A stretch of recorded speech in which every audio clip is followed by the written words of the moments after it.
Reggel 7-kor kimentünk horgászni, és fogtam egy ilyen gyönyörű 3 kilós pontyot, 3,5, egy szép kis kárászt, és egy 1,5 kilós pontyot.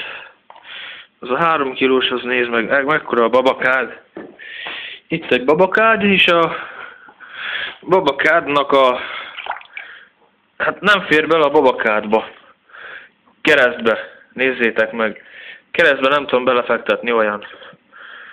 De a farkamán fekszik föl a izére, és egyszerűen nem tud. És akkor így, ez volt a mai fogás. Ez egy kicsit erősebb hal.